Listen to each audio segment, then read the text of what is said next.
কাছে দিবি, মারে টাকা দিবি, মারে টাকা দেবো কা, মার যা লাগে সবই তো দিচ্ছি, বিরাট টাকা দেবো কা।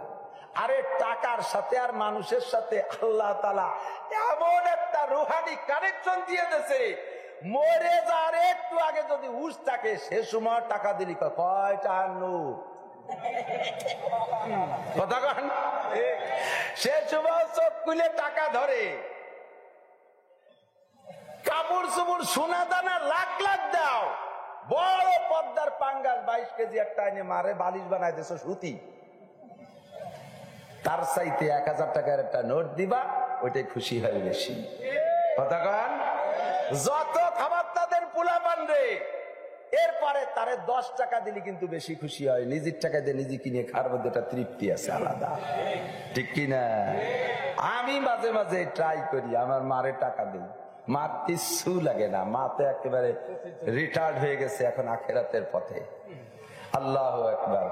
মার নাতি নাতনি মেয়েরা যারা জামাইজন আছে সব আলেম ওলামা, চারি ভাই হুজুর সবাই খুব যত্ন করি, কোনটা মার ফিকির করালে একটা পয়সা মার কোন জায়গায় খরচ নেই।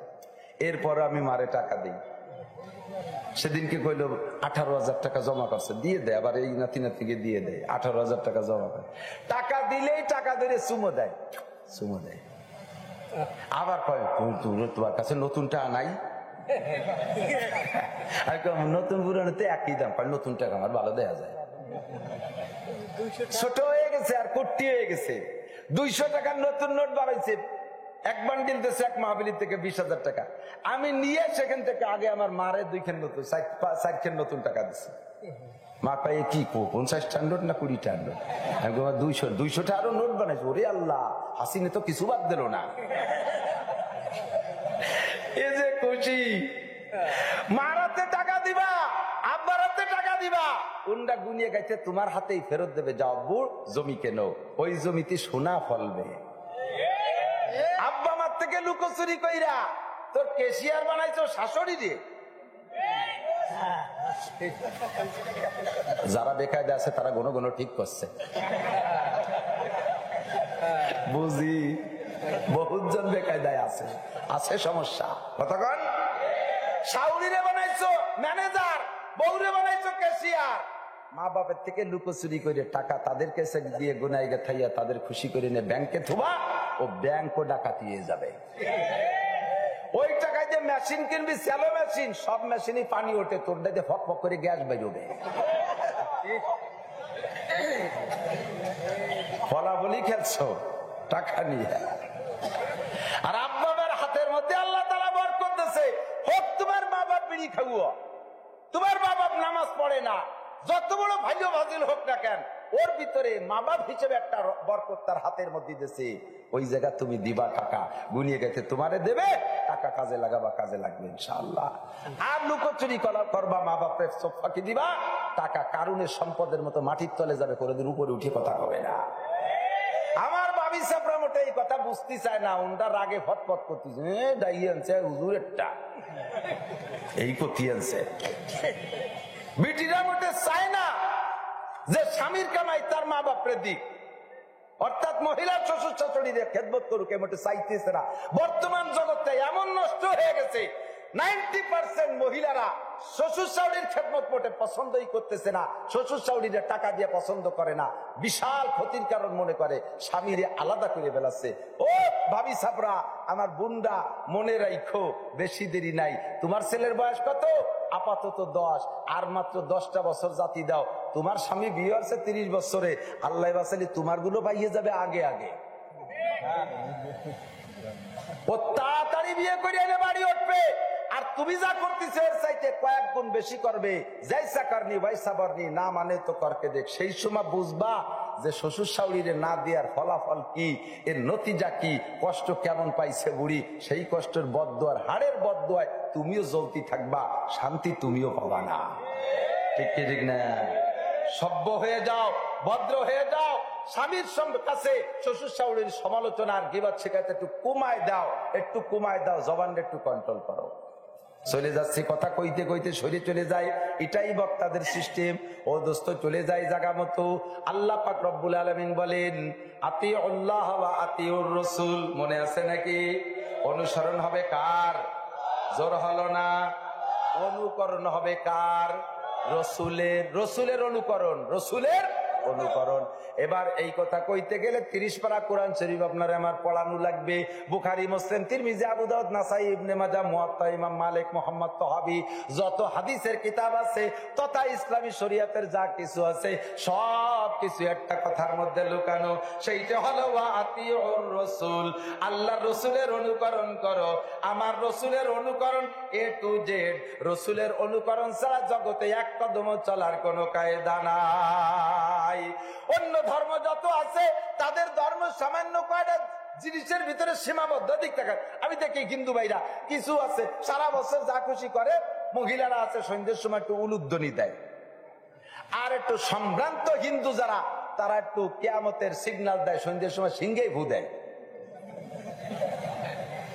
মানুষ মরে গেলে, মা বাপ মরে গেলে একটু নেড়া হয়, কয়েকদিন পচিয়ে গলায় দিয়ে একখান আশাইল গাছের সুলা ডালা তৈরি করে, এই হলো ইবাদত। মাঝে মাঝে কোনো পূজা পাঠ আর কোনো মেলা টেলা হলে সেই জায়গা যায় একটু ঢোল ডগর বাজায়। আর এই কিছু মুরব্বী বংশীয় হিন্দু আছে যারা এই কি যেন ওই যে ত্রিশূলেরটা নিয়ে এরপরে যায় ওই বাড়ি কিছু পুজো পাঠ করে আপনার কাছে টাকা দেয়, বুড়ো আঙ্গুল দেখাই এরকম 3 ঝাঁকি দিয়ে নিয়ে যাবেন। তার মানে আমি যা করলাম টালাম কিছু না। এই পর্যন্ত তাদের ধর্ম শেষ। সংসারে ধর্ম নাই, সমাজে ধর্ম নাই, তাদের বডি জিন্দেগিতে ধর্ম নাই, তাদের আন্তর্রাষ্ট্রীয় পর্যায়ে ধর্ম নাই, ইনকামের মধ্যে ধর্ম নাই। আর আমাদের ধর্ম জন্ম থেকে মৃত্যু পর্যন্ত ব্যক্তি জীবনে রসুলের অনুকরণ, পারিবারিক জীবনে রসুলের অনুকরণ, আছে না নাই কথা কন? অর্থনীতিতে রসুলের অনুকরণ, সমাজে রসুলের অনুকরণ, রাজনীতিতে রসুলের অনুকরণ, আন্তর্জাতিক নীতিতে রসুলের অনুকরণ। আর এই অনুকরণকে বোঝানোর জন্য আল্লাহ তাআলা একটা সংবিধান বই দিয়েছে। তার আর এইটারে বোঝানোর জন্য যে কথাগুলো রসুল বলছেন তার নাম হলো আল হাদিস। তার নাম কি? আল হাদিস। এবার একটা একটা করে যদি বলতে যাই তাহলে দেখেন কত বলা লাগে। 1 নম্বরে মুসলমান আপনার বডিডারে সাজান, নিজের ব্যক্তি জীবন থেকে ইসলাম চালু করেন, ব্যক্তি জীবন থেকে রসুলের অনুকরণ। আপনার মাথার চুল কয়টা কি ঠিক আছে? দেখি যে চুল ইদানিং কালে চুল কাটতেছে, ওরে কপাল। একদিন কইছি চোর কাটিং, কি কাটিং করবো তা আল্লাহ জানে। চুলতি চুলতি কুত্তো চুলাতেছে এই বাস্তিয়া, উপরে জুটি রাখছে, কুটি কুটি ঝাঁকি দেয়, জুটকুলি মোরব কাটিং, জুটকুলি মোরব কাটিং, কুটি কুটি ঝাঁকি দেয়। ও মনে করতেছে এর ভিতরে খুব ক্রেডিট আছে। এ যুবক তুই জেনে নে, তুই এই যে বঙ্গির চুল রাখছিস নিশ্চয় কেউরে না কেউরে দেখানোর জন্য। কতক্ষণ তা ছেলে পেলে রাতে এবার কি হবে? বেটা মানুষটা দিয়ে বেটা মানুষটা দেখলে কি হবে? বিয়ে শাদী তো হবে না। তুমি নিশ্চয়ই কোন সুন্দরী মেয়ের মনোরঞ্জনের জন্য এই কাটিং এর চুল কাইটে পাছা বের করা প্যান্ট পইরা ফিগারের একটা কেঞ্জি গাইতে কুটি কুটি ঝাঁকি দেওয়ার মোড়া আর হাঁটো, যেই মেয়েগুলোকে দেখাচ্ছ তুমি খুশি করার জন্য, ওর একটা মেয়ের সাথে তুমি বিয়ের প্রস্তাব পাঠাও, দেখো কি জব আসে।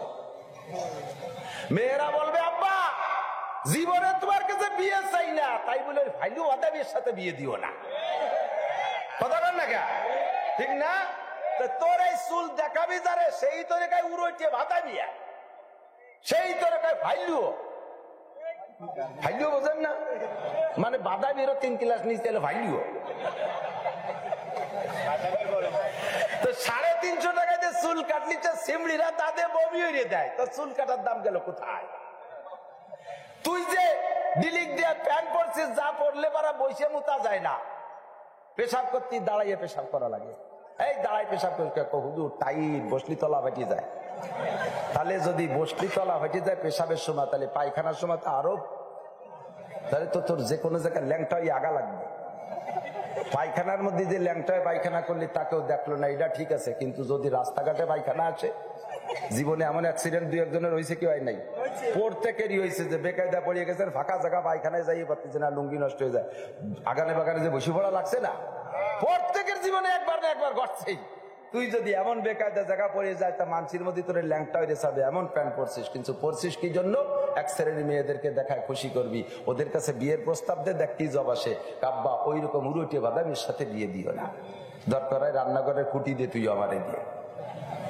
কথা কান এ যুবতী মাইয়া, তুই যেভাবে পোশাক পরে রাস্তায় দিয়ে চলিস, এই পোশাকে তুই নিশ্চয় মনে মনে আনন্দিত, আর অপেক্ষা করতেছিস এক শ্রেণীর যুবকরা আমাকে দেখে খুব খুশি হবে, তারা পছন্দ করবে। যাদেরকে খুশি করার জন্য তুই এই পোশাক পরে রাস্তায় যে চলিস রে মহিলা, অমন একটা পুরুষের সাথে যুবকের সাথে তোর বিয়ের প্রস্তাব পাঠা। যুবক কি জবাব দেয় দেখ, যুবকে কি জবাব দেয় তাই তুই শোন। যুবকে বলবে, আব্বা দুনিয়ায় কোনোদিন বিয়ে করব না, তারপরে ওই রকম ল্যাংটা ঘোড়া আমি বিয়ে করতে রাজি না। ওই লাল সাহেবের বান্দর বিয়ে করবে না, ওগুলো ঘোড়া মার্কা। কথা বলেন, ওগুলো কি মার্কা? এ দোস্ত, গরুতে লাথি দেয় এক পাও দিয়ে।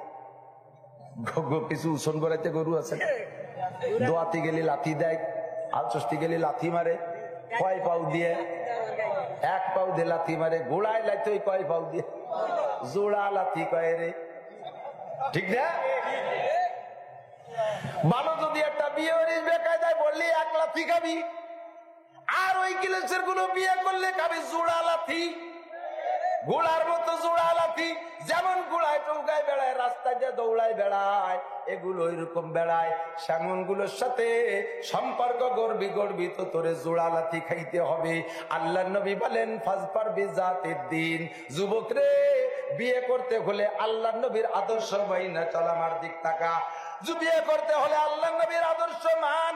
নবী কই তুমকা উলমার আতুলি আরবা, মেয়েদেরকে বিয়ে করা হয় চারটে দিক দেখা। লি জামা লিখায়, এক নম্বরে রূপ দেখে মানুষে, দুই নম্বরে লি হাসাবিহা বংশ দেখে, তিন নম্বরে লি মালিহা মালদার পার্টি কিনা তাও খোঁজে, চার নম্বরে যারা আল্লাহ ওয়ালা দিনদার তারা দিনদার খোঁজে, লি দিন ইহা। চারটে বলার পরে নবী কয়, মা রূপ থাকলে ভালো, না থাকলে দোষ নাই, মাল থাকলে ভালো, না থাকলে দোষ নাই, বংশ ভালো হলে আরো ভালো, শোনায় সোহাগা না থাকলে দোষ নাই। তবে ফাজফার বিজাতিদ দ্বীন, যুবক যদি দুনিয়ায় তুমি সুখের দাম্পত্য চাও, তাহলে নবীর অনুকরণ করো। তুমি যাও ওই জায়গা যাইয়া তুমি দিনদার মেয়ে খুঁজে বিয়ে করো। মহিলা যদি দিনদার হয়, তোমার শাড়ি চুরির পর কোনোদিন অভিযোগ করবে না, তোমার বাজারের পর কোনোদিন অভিযোগ করবে না, তোমার সাথে বেয়াদবি করবে না, যায় নামাজে বসে তোমার জন্য দোয়া করবে। নারীদের ব্যবহারে, স্ত্রীদের আচরণে স্বামীদের হায়াত বাড়ে ও কমে। হাদিসের মধ্যে আছে, স্ত্রীদের ব্যবহারে স্বামীদের হায়াত বাড়ে ও কমে। যদি কোনো মহিলা স্বামীর সাথে শুধু হটকারিতা ব্যবহার করে, কটুবাক্য করে, শক্ত কথায় কথা বলে, স্বামীর কোনো কিছু পছন্দ করে না, স্বামীর একেবারে দাঁত সেটকানির উপরে রাখে, পুরুষটা সর্বক্ষণ মনটা খারাপ থাকে, দুর্বল হইয়া যায়, মনক্ষুণ্ণ থাকে, শুয়ে ঘুম আসে না, রাস্তায় চলতে গেলে খেয়াল থাকে না, সব কাজের ভিতরে কেমন যেন একটা বিষণ্ণতা ভাব। এইভাবে চলতে চলতে হার্টের রোগী হইয়া যায়, এরপরে ওয়াকালে তার ডায়াবেটিস হইয়া যায়, হঠাৎ করে সে আক্রান্ত হইয়া মারা যায়। আর স্ত্রী যদি হাসি খুশি হয়, স্ত্রী যদি স্বামীকে খুশি রাখতে পারে, স্ত্রীকে যদি স্বামীকে মন মতো করে রাখতে পারে, স্বামীর মনটা আনন্দিত থাকে, স্বামীর মনটা প্রফুল্ল থাকে, যে কাজে যায় সেই কাজে ভালো লাগে, কখনো তার টেনশন হয় না, শুইলেই ঘুমিয়ে যায়, খাইতে গেলে ভালো লাগে, আল্লাহর রহমতে কোনো প্রকার রোগে তারে অ্যাটাক করে না, ডায়াবেটিস হয় না, হার্টে ধরে না, আল্লাহর রহমতে আল্লাহ তারে হায়াত বাড়াইয়া দেয়। এমন দোয়া স্ত্রীর কাছে পাইবা। স্ত্রী যদি দিনদার হয়, জায়নামাজে বইসা দোয়া করে, রব্বুল আলামিন আমার স্বামীর হায়াত বাড়াইয়া দাও। তিনটে চারটে ছোট মোটো বাচ্চা কাচ্চা নিয়া আমার স্বামী যদি ওয়াকালে আমারে ফেলাই দিয়ে চলে যায়, আমি ছোট মোটো নিয়ে কোন জায়গা যাব? আমার কোনো আশ্রয় নাই, প্রশ্রয় নাই। মালিক আল্লাহ, তুমি এই বিপদে আমারে ফেলাইও না, আমারে ওয়াকালে বিধবা বানাইও না, আমার কচি কাচ্চা বাচ্চারে তুমি এতিম বানাইও না। জায়নামাজে বইসা মহিলা যদি ব্যাগটাইয়া কান্দে দেয়, আল্লাহ ওই মহিলার চোখের পানি কবুল করে স্বামীর হায়াত বাড়াইয়া দেয়। আর মহিলা যদি উশৃঙ্খল বেয়াদব হয়, স্বামী ছাড়া অন্য জায়গা যদি তার কোন নজর আর টার্গেট থাকে, ওর নামাজ তো বলেই না, উঠতি বসতি কয়, শয়তানের আল্লাহ শয়তানের রাতে বাঁচাতো, ও মরেও না। কতজন যে অ্যাক্সিডেন্ট হয়ে মরে, বুড়ো শয়তান মরেও না। কোন দিন যে তোমার দোয়া কবুল হয়ে যাবে, সেই দিন কান্দে কুল বাবা না। একে চশমে জাদান গাফিলা যা শাহানা বাসি, এক চশমে জাদান গাফেলা যা শাহনাবাসী শায়াদ কেনে গা কুনা দা গাহানাবাসী। কখন যে দোয়া আল্লাহ কবুল করে ফেলে তুমি টের পাও না। ওরে জুমর দিন আসরের নামাজের পরে মাগরিব পর্যন্ত দোয়া কবুল হয়। ও মহিলা স্বামীর সন্ধ্যের আগে মাগরিবের আগে তুমি বেলা ডুবার আগে আসরের পরে তুমি এমন করে বদদোয়া করতেছো, আল্লাহ পাক ওই সময় দোয়া কবুল করার খাতা নিয়ে বসছে। ওই সময় যদি দোয়া কবুল করে, স্বামী বেচারা কারখানাতে বেরোয় আসার পথে ট্রাকে অ্যাক্সিডেন্ট করে মরতে পারে, মোটরসাইকেল অ্যাক্সিডেন্ট করে মরে যেতে পারে, কারণ তুমি বদদোয়া করেছো। তুমি তো আর একটা স্বামী খুঁজে নিবা। এই ছোট ছোট বাচ্চারা আর দুনিয়ায় কোনোদিন আব্বা ডাকার কেউরে পাবে না। তোমার তো স্বামীর অভাব হবে না, ওরা আব্বা পাবে কোন জায়গা? নিজের সাময়িক আনন্দের জন্য বাচ্চাদেরকে এতিম বানাইয়া না। আল্লাহ নবী বলেন, ফাসবার বিজাতির দিন, দিনদার খুঁজে নাও। বিবাহে শাদীর ব্যাপারে দিনদারিকে প্রাধান্য দাও। যুবক বিয়ে করবি, দিনদার খোঁজ। মহিলা দিনদার পর্দানশীল কিনা, মহিলা কোরআন পড়তে পারে কিনা। আর দুনিয়া কুল্লুহা মাতা ওয়া খায়রু মাতা'আদ দুনিয়া আল মারআতুস সালিহা। ক্বালা মুহাম্মাদুর রাসূলুল্লাহ মিশকাতুল মাসাবি বুখারী মুসলিমের রওয়ায়াত, মিশকাত শরীফের মধ্যে আছে। আল্লাহ নবী বলেন, দুনিয়ার সবকিছু তোমাদের ভোগ সামগ্রী বানাইছি, একজন পুরুষের জন্য সর্বোত্তম ভোগ সামগ্রী, সর্বশ্রেষ্ঠ নিয়ামত দুনিয়ায় হলো আল মারআতুস সালিহা। আনুগত্য দিনদার ভদ্র একটা স্ত্রীর চাইতে বড় কোন নিয়ামত দুনিয়ার হতে পারে না। ঠিক কিনা? মার পেটে জন্ম নিছি, 10 বছরের পরে মায়ের সামনে সতর খোলা জায়েজ নেই। ঠিক কিনা? মায়ের পেটে ল্যাংটা হয়ে জন্ম নিছি, সেই মায়ের সামনে 10 বছরের পরে সতর খোলা জায়েজ নাই। এক গাছের ছাল আর এক গাছের বাকল। ওই ইন্ডিয়ার মাইয়া বাংলাদেশি ছেলে বিয়ের পরে A to Z হালাল হয়ে গেছে। এই সম্পর্ক, এই ভালোবাসা জগতে আর কোথাও নাই। এইটার ভিতরে আনন্দ পাবেন যদি স্ত্রী দিনদার হয়। যদি স্ত্রী দিনদার হয়, সেকেন্ড আর কোথাও এই আনন্দ মজা পাওয়া যাবে? ঠিক কিনা? নবীর আদর্শ সব জায়গায় আছে। চলে যাই দোস্ত ব্যক্তি জীবনে। এ যুবক, তোমার চুল কয়টা মাথায় আরম্ভ করছিলাম, মনে আছে নাকি? আমি একেবারে হিসেব করে কথা বলবো নিয়ত করছি। যত আপনাদের চাহিদা থাকুক, আমার কথার যত জোয়ার আসুক না কেন, আমাকে দিনের বেলা কঠিন 2টা কিতাব পড়াইতে হয়। নিয়ে আসছি সাথে করে কিতাব, সবাইকে বের করে দিয়ে বসে মুতালাও করছি। মুতালা কইলো, কালকে যে পড়াটা পড়াবো ওইটা আগে নিজের দেখা লাগে। প্রফেসরদের মতো উস্তাদদের পড়া লাগে ছাত্রদের চাইতে বেশি। এই বড় বুখারী শরীফ আর মিশকাত শরীফ এ নিজে না পড়িয়ে পড়ানো যায় না। দিনের বেলা পড়াবো, কাজেই আমাকে অপরিমাণ কিছু করলে আমার দ্বারা সম্ভব হবে না। আমার পড়াইতে হবে ইনশাআল্লাহ। এজন্য আমি টাইম নির্দিষ্ট 9:30 ফরমে লিখে দিছি। যে মাহফিল আমার আশেপাশে আছে সবাই আমার টাইমের দিক খেয়াল রাখবেন। বেঁচে থাকলে আগামীবার আবারও আসতে পারবো।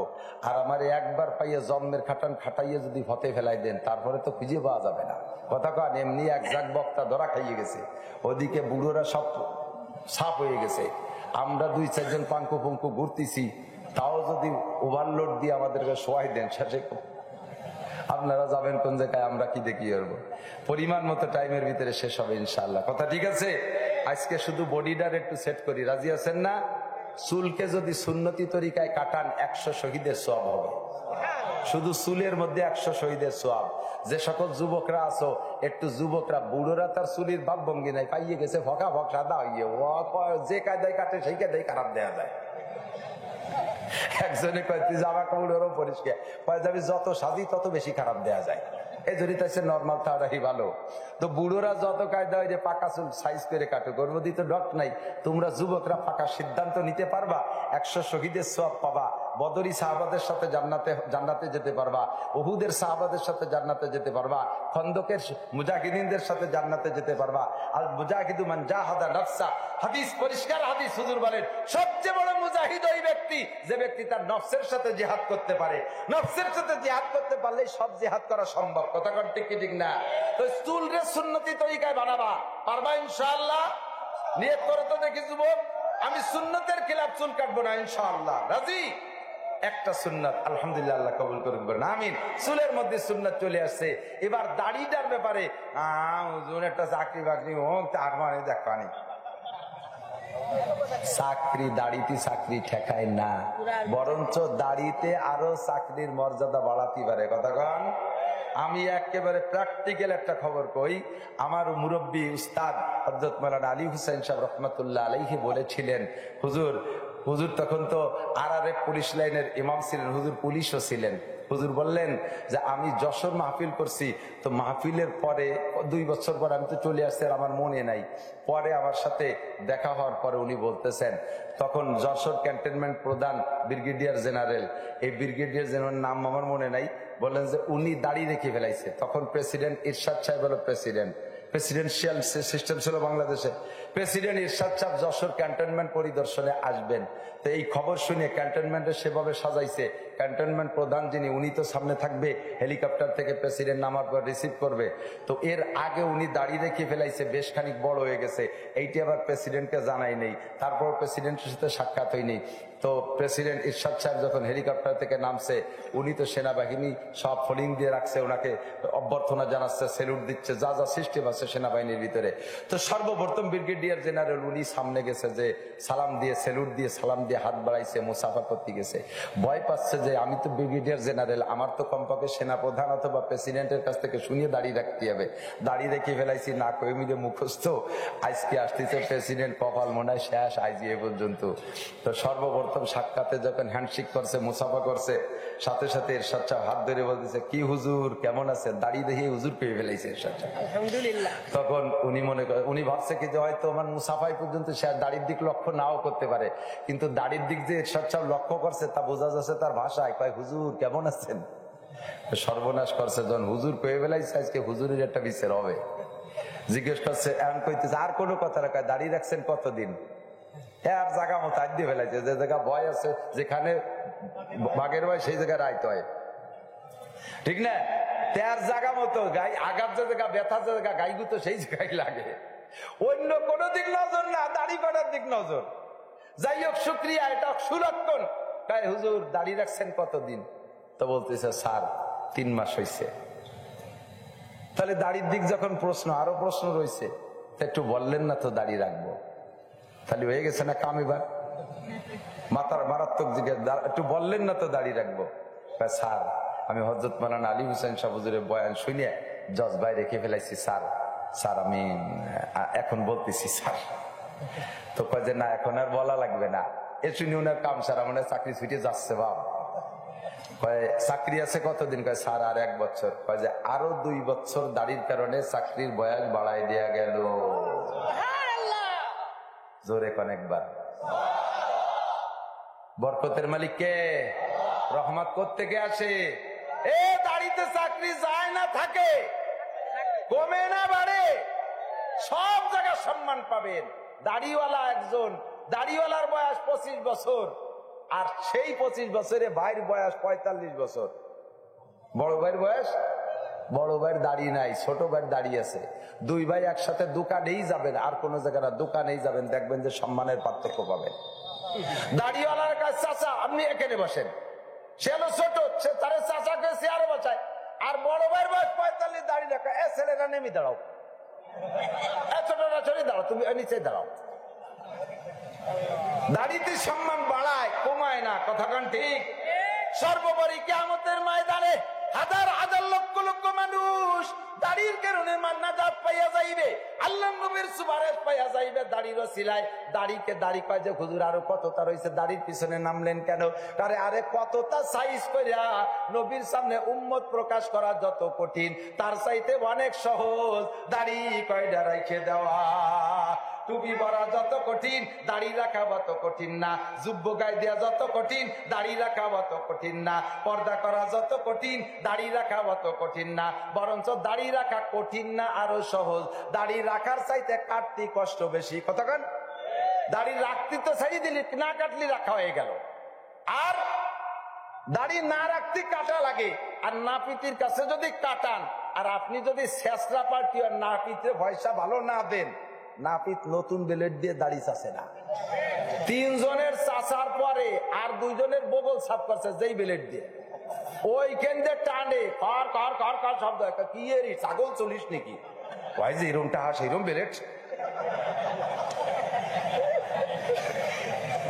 চুলিয়ে যায়। এমন কষ্ট হয় দাড়ি কাটতে, আর রাখলে বড় আরাম। আর দাড়ি রাখার টাইতে দেখেন কি সুন্দর ফোম স্প্রিং করে, যে জায়গা লাগাবেন তারাও শান্তি পায়, ঠিক না? ও দোস্ত, আল্লাহ নবীর সুন্নাত, কিয়ামতে নবী বলেন তোমার দাড়ি দেখে আমি নবী সুপারিশ করবো। কান সুবহানাল্লাহ। চুলের পরে আসো দাড়ি, তবে মুস্কাটা কাইটে খাটো রাখবা, মুস্কাইটে খাটো রাখবা। আরো কিছু কথা, গোপন কথা বললে লজ্জা লাগে, না বললে নয়। এর কারণে বহুত আপনি ক্ষতিগ্রস্ত হইতেছেন। 1 নম্বরে বগল পরিষ্কার করবেন। সপ্তাহে 2 বার দাড়ি কাটে, বগলে বাবরি হয়ে গেছে, খবর নাই।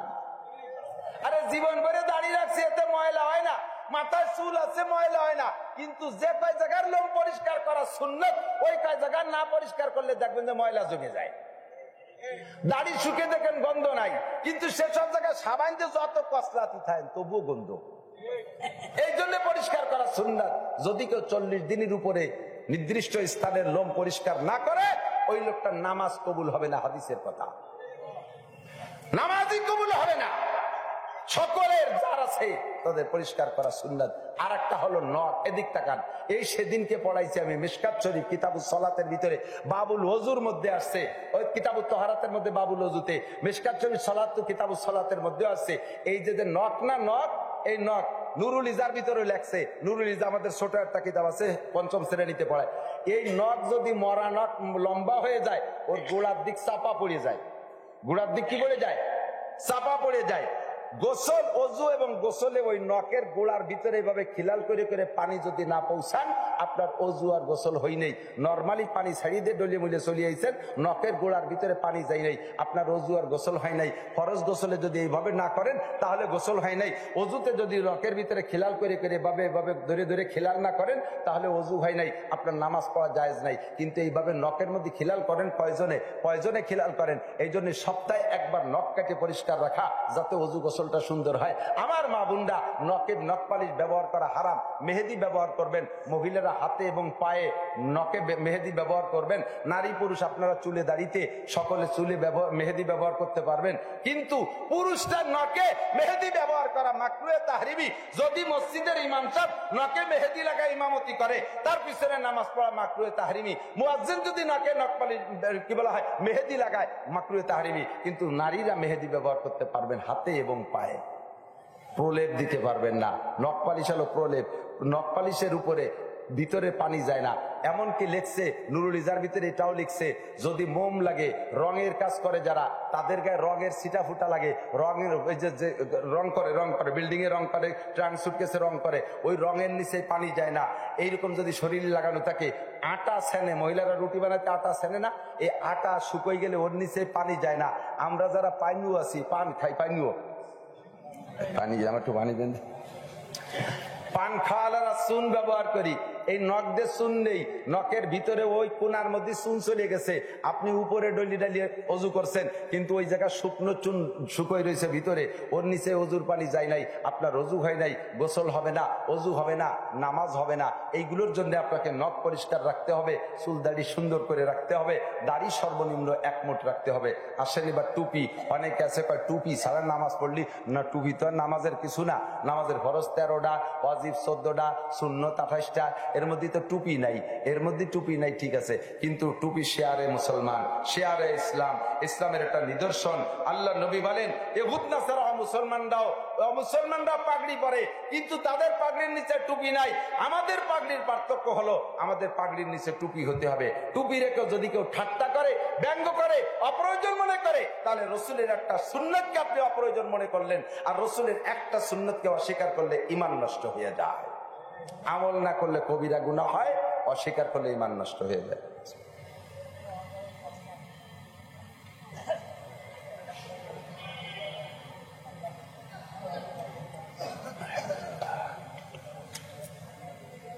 আর যুবক আমার দিক তাকাও, আমাদের নড়াইলের জজ ছিলেন মৌলানা মাজদার হোসেন সাহেব, দায়রা জজ ছিলেন, আমার অত্যন্ত মহব্বতের বন্ধু ছিলেন।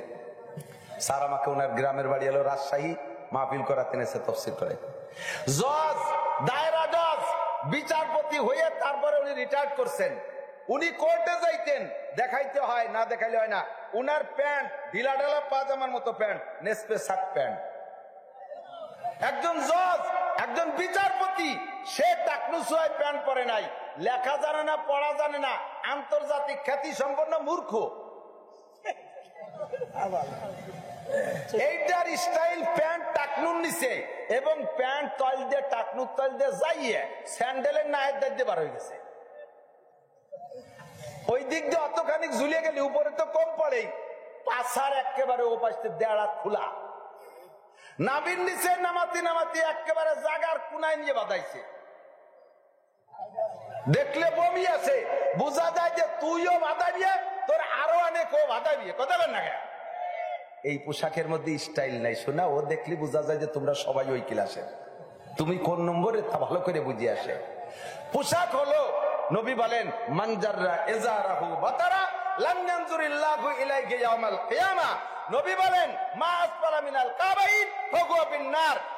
লুঙ্গি হোক, প্যান্ট হোক, পাজামা হোক, জামা জুব্ব হোক, পুরুষের কাপড় যদি টাকনুতে শোয়, টাকনুতে যার শোবে, ওই টাকনু জাহান্নামী, ওই লোকটার দিকে হাসর মাঠে আল্লাহ তাকাবেন না। আপনি সুন্নতি পোশাকটা ঠিক করেন, সুন্নতি পোশাকটা টাকনুর উপরে প্যান্ট রাখবেন, পাজামা রাখবেন, ঢিলা ঢালা প্যান্ট পরবেন, লুঙ্গি পরবেন টাকনুর উপরে। অনেক আছে ভাবের জ্বালায় লুঙ্গিরে নামাতি নামাতি একেবারে শেষ প্রান্তে বান্ধত হয়ে নিচে, আর ওদিকে টাকনুর নিচে। ওর মতো 3-4 জন রাস্তায় দিয়ে যদি আড়াআড়ি হাঁটে, তাহলে রোড ক্লিনার লাগে না, লুঙ্গির বাড়িতে রাস্তার ভূগোবর সব সাফ আছে না নাই? এগুলো হারাম। এগুলো কি মাত্র কয়েকটা কথা বলছি, এই সুন্নত গুলোর পর আল্লাহ তাআলা আমাদের আমল করা তৌফিক দান করে, বলেন আমিন।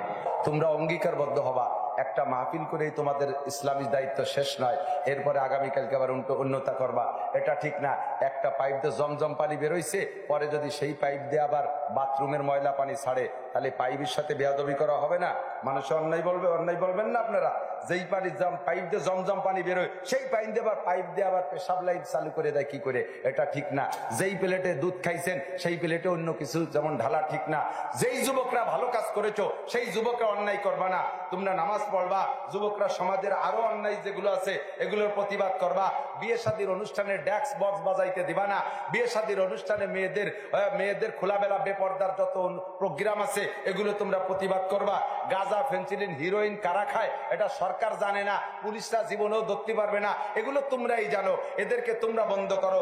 যত গাঁজা আর মদ আর এবা চলবে, আসমানি গজব তত বেশি আসবে।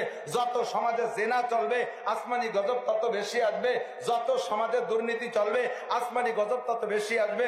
আমরা একদিন অস করে তুই চলে যেতে পারি, বাকি এগুলো বাস্তবায়নের জন্য যুব সংগঠনই দরকার। এটা স্থানীয় সেনাবাহিনী, স্থানীয় সৈনিক, স্থানীয় ডিফেন্স, এই ডিফেন্সটা এগুলো করতে পারবে ইনশাআল্লাহ। কথা বলেন ঠিক কি ঠিক না?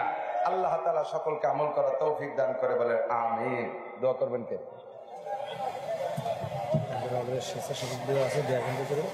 একটু 1 মিনিট এদিক তাকান, একজন উঠবেন না। দোয়া বছরের শুরু মাহফিল, এখন দোয়া করব আল্লাহ তাআলা পুরো সিজন ভালো রাখবে, বলেন আমিন। করোনা বালার থেকে আল্লাহ আমাদের রক্ষা করুন, বলেন আমিন। আসমানি ঝড় তুফান বালা মুসিবত থেকে আল্লাহ হেফাজত করে, বলেন আমিন। এই যুবকরা মাহফিল করছে, এদের এই মাহফিল একটা খরচ আছে। এই খরচ করে যদি ওরা এবার লসে থাকে, তাহলে আর সামনে মাহফিল দেবে না। বলবো যে গান দিলি আমাদের ইনকাম থাকে, ডানি থাকে, এ ওয়াজ মজ বাদ দাও, চলো গানে যাই।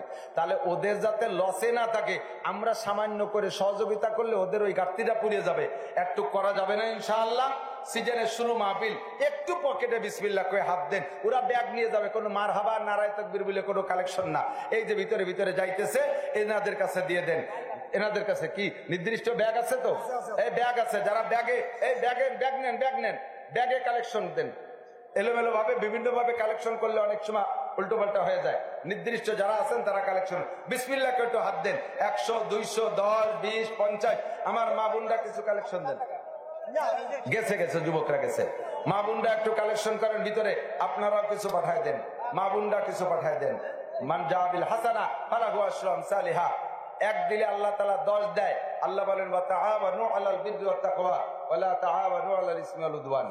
সংস্থার পক্ষ থেকে কিছু অনুদান ব্যবস্থা আছে। আচ্ছা, আমার কাছে একটা মাসালা জানতে চাইছিল, কথায় তো না আসলে, সিরিয়ালে না আসলে কথা বলা যায় না। সেটা হলো মসজিদে চেয়ারে নামাজ পড়া, এই একটা বালা শুরু হয়েছে কিনা? এ মাসালাটা শুনে নেন, কালেকশন দিতে থাকেন আর মাসালা শুনেন। 1 নম্বরে লাইসা আলাল মারিজে হারাজুন, এ শুনতেছেন আপনারা? লাইসা আলাল মারিজে হারাজুন কোরআন শরীফের অর্ডার।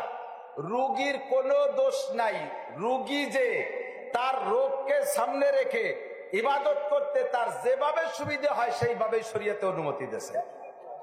কাজেই যেই ব্যক্তি চেয়ার ছাড়া নামাজ পড়তে অক্ষম, সে চেয়ারে নামাজ পড়তে পারবে, কোনো ক্রিটিসাইজ করা যাবে না। এবার চেয়ারের অনুমতি কাকে দেওয়া হয়েছে? আপনি দাঁড়াইতে পারেন, নামাজে দাঁড়াইতে পারেন, সিজদায় যাইতে পারেন না, দাঁড়াতে পারেন, রুকুও দিতে পারেন, রুকুর নিচে যাইতে পারেন না। আপনার মতো ব্যক্তি শুরু থেকে যদি চেয়ারে বসে নামাজ পড়ে, নামাজ হবে না। বুঝা গেছে কথা? হাঁটতে পারেন, দাঁড়াতে পারেন, রুকুও দিতে পারেন, তাহলে আপনি দাঁড়াইয়ে নামাজ পড়বেন, রুকু পর্যন্ত দেবেন, রুকুর নিচে যাইতে পারেন না, ওই সময় আপনি চেয়ারে বসবেন। এর আগে যদি আপনি শুরু থেকে বসে নামাজ পড়েন, আপনার নামাজ বাতিল। বুঝা গেছে? 2 নম্বরে অনেকে আছে রুকুও দিতে পারে, সিজদাও দিতে পারে, কিন্তু দাঁড়াতে কষ্ট হয়। এরকম বুড়ো মানুষ রুগীও বহুত আছে, দাঁড়াইতে খুব কষ্ট হয়, বেশিক্ষণ দাঁড়ায় থাকতে পারে না। বাস আপনি চেয়ারে বসতে পারেন, যেভাবে আপনার সুবিধা সেভাবে বসতে পারেন। আর যার যার অবস্থা সেই জানেন। ইদানিং হয়েছে চেয়ারে বসা একটা স্টাইল। এবার চেয়ার আলা যদি গণ্যমান্য ব্যক্তি হয়, উনি চেয়ার খান নিয়ে ইমাম বরাবর পিছনে বসতে যায় না। শাশু, আপনি এমপি মন্ত্রীও যদি হন, আপনি চেয়ারম্যান, চেয়ার খান নিয়ে একটু বাম পাশে সরিয়ে যাবেন, মাঝখানে যাইয়েন না। কারণ ইমাম সাহেব বরাবর আপনি চেয়ার পাইতে বইছেন, ইমামের যদি নামাজের 2 রাকাতের পর ওযু ছুটে যায়, তাহলে তো ইমাম সাহেব আপনারে ধরে ইমামের জায়গায় দিয়ে অ্যাসিস্ট্যান্ট ইমাম বানাই দিয়ে সে যাবে ওযু বানাতে। আপনি তো চেয়ারের রুগী, ওই জায়গায় দাঁড়ায় দিলে সাহেব কি হবে? আমি তো চেয়ারম্যানের থেকে মেম্বার হয়ে যাবেন। ওই বেকায়দা জায়গা বসেন না, কথা বুঝছেন? মহিলারা পুরুষরা সকলের জন্য এক কথায়, আপনার যে জায়গা থেকে আপনি নামাজের মূল আমলে যাইতে পারেন না, ওই জায়গা থেকে চেয়ার, তার আগ পর্যন্ত আপনার জন্য চেয়ার না। আল্লাহ পাক আমাদের বুঝার তৌফিক দান করুক, সবাই বলি আমিন। আল্লাহুম্মা সাল্লি আলা মুহাম্মদ, আল্লাহুম্মা সাল্লি আলা মুহাম্মদ, আল্লাহুম্মা সাল্লি আলা মুহাম্মদ, আল্লাহুম্মা সাল্লি আলা মুহাম্মদ। গতকালও বলছিলাম, এখানে কালেকশন হয়েছে তো আলহামদুলিল্লাহ, শুকরিয়া। মহিলাদের প্যান্ডেলে থেকে কালেকশন নিয়ে আসেন। অনেক মহাব্বতের মানুষ আছে, অনেকে ভালোবাসে উলামায়ে কেরামদেরকে, আমারও বহুত ভালোবাসার মানুষ আছে আলহামদুলিল্লাহ। অনেকে চায় যে হুজুর এক কাপ চা খাওয়াইতে, ভাই আসার সময় মাঝখান দিয়ে একটু নামছি চা খাবো। আমি আমার কায়দায় নামছি, এক ভাই পাইয়ে আমারে পুরো আমাদের 4 জনের চা টা ইত্যাদির বিল দিয়ে সে যে এই ফোলাপান তুই বয় না, বহুত খুশি, তার আত্মতৃপ্তি পায়। তা আমারে খাওয়ানো লাগবে না, আমি অত্যন্ত ভালো আছি আলহামদুলিল্লাহ। আল্লাহ আমারে তৌফিক দিয়েছে, আমি আপনাদের সকলকে চা খাওয়াইতে পারি। আল্লাহ তাআলা আমারে আল্লাহ তাআলা 2-3টে মাদ্রাসা দিয়েছে, এর জন্য কোনো কালেকশন ইনকাম করতে পারি না। এই সবে মাত্র দাওরা হাদিসের ক্লাস খুলছি, এক ক্লাসে প্রায় 5 লক্ষ টাকার কিতাব লাগবে, 2.5 লাখ টাকার ফার্নিচার বানাইছি, এ উপলক্ষে 4-5 জন মুহাদ্দিস বাড়াইছি, শাইখুল হাদিস সাহেবের বেতন 30,000 টাকা। এভাবে তাদের পিছনে অনেক খরচ। তো মোহাব্বতের কেউ যদি থাকেন, এটা সমালোচনার নজরে দেখলে তারা আমার সাথে যোগাযোগ করবেন না। মোহাব্বতের সাথে যদি আমার পাশে কেউ থাকতে চান, একটু দোয়ার পরে একটু সাক্ষাতে মুসাফায় আমার মাদ্রাসার জন্য কিছু করলে আমি আপনাকে খাস দোয়ার ভিতরে শরীক করে নেব। আমার মাদ্রাসায় ফজরবাদ ইয়াসিন খতম, জোহরবাদ খতমে খাজে গান, 2টে দোয়া হয়, আপনাদের জন্য আমি দোয়া করবো ইনশাআল্লাহ। আমারে আলাদা, আমার দেয়া লাগবে না, আমি আল্লাহুম্মা সাল্লি আলা মুহাম্মদ। আলহামদুলিল্লাহি রাব্বিল আলামিন। রব্বানা যালামনা আনফুসানা ওয়া ইল্লাম তাগফির লানা ওয়া তারহামনা লানাকুনান্না মিনাল খাসিরিন। রব্বানা আতিনা ফিদ দুনিয়া হাসানাতাও ওয়া ফিল আখিরাতি হাসানাতাও ওয়া কিনা আযাবান নার। রব্বানা হাব লানা মিন আজওয়াজিনা ওয়া যুররিয়াতিনা কুররাতা আয়ুন ওয়াজআলনা লিল মুত্তাকিনা ইমামা। আয় আল্লাহ মেহেরবান, আমাদের গুনাহ খাতা মাফ করে দাও। অবশ্যই আমরা গুনাহগার, যত গুনার আলোচনা এখানে করেছি সব আমরা করি।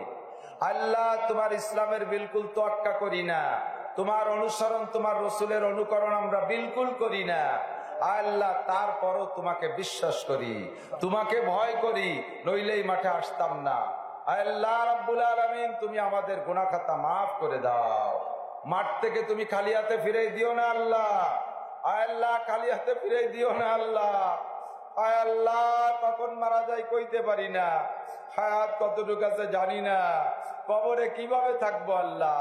ও আল্লাহ, কবরে কিভাবে থাকবো আল্লাহ। আল্লাহ, কবরের সামান নিয়ে যাওয়ার তৌফিক দাও আল্লাহ। আল্লাহ, কবরের সামান নিয়ে যাওয়ার তৌফিক দাও আল্লাহ।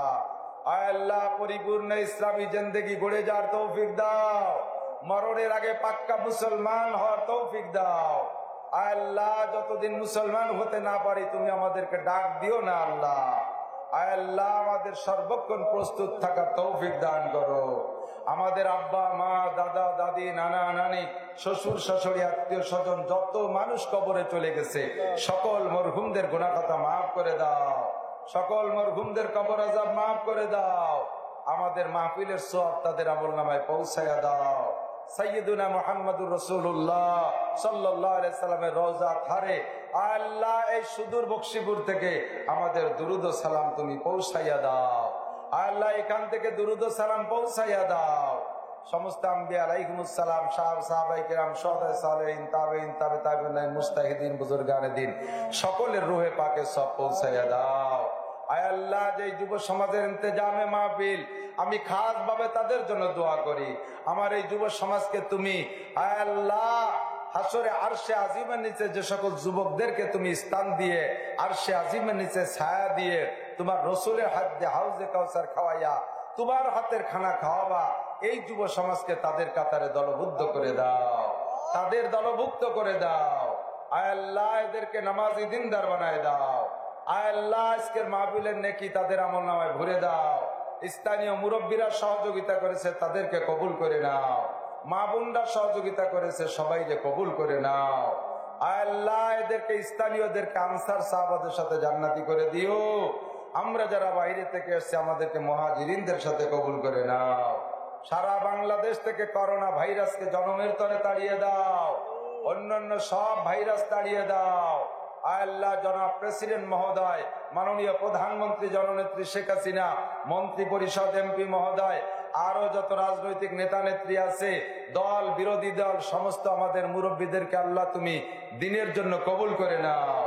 আয় আল্লাহ, সরকারকে দিনের বুঝ দান করো। আয় আল্লাহ, চলমান বাংলাদেশ সরকারকে কোরআন সুন্নাহ অনুযায়ী দেশ চালানোর তৌফিক দাও। উলামায়ে কেরামকে ইজ্জত করার তৌফিক দাও। আয় আল্লাহ, উলামায়ে কেরামের সাথে সরকারের যে বিরোধ, এইটা তুমি মীমাংসা করে দাও। আয় আল্লাহ, সামনে সিজনে মাহফিল গুলো সব চালানোর তৌফিক দান করো। বক্তাদের সুস্থতার সাথে, ইজ্জতের সাথে হায়াতে তৈবা বাড়ায় দাও। আয় আল্লাহ, ইলম আমলে বরকত দান করো। সবাইরে ইলম অনুযায়ী আমল করা তৌফিক দাও। যা শুনেছি কথার পর আমল করা তৌফিক দাও। সকলের নেক আশা পূরণ করে দাও। মা বোনদেরকে পারিবারিক ভাবে অশান্তি থাকলে শান্তির ব্যবস্থা করে দাও। ঘরে যুবতী মেয়ে, যুবতী বোন থাকলে ভালো দিনদার ভদ্র কর্মঠ ছেলেদেরকে বিবাহের ব্যবস্থা করে দাও। যারা বিবাহ করতে জন্য খুঁজছে ছেলেরা, তাদেরকে নেককার দিনদার পরহেজগার মেয়ে মিলাইয়া দাও। আয় আল্লাহ, আমাদের সকলকে মরণের আগে হজ ও উমরা করা তৌফিক দাও। যারা গিয়েছে তাদের বারবার যাওয়ার তৌফিক দাও। মৃত্যুর সময় জবানে কলেমা তওবা জারি করে দিও। যে যে আশা নিয়ে দোয়া চেয়েছে সকলের নেক আশা পূরণ করে দাও। রব্বির হামহুমা কামা রব্বায়ানি সগীরা রব্বি জিদনি ইলমান নাফিআ সাল্লাল্লাহু তাআলা আলা খায়রি খালকিহি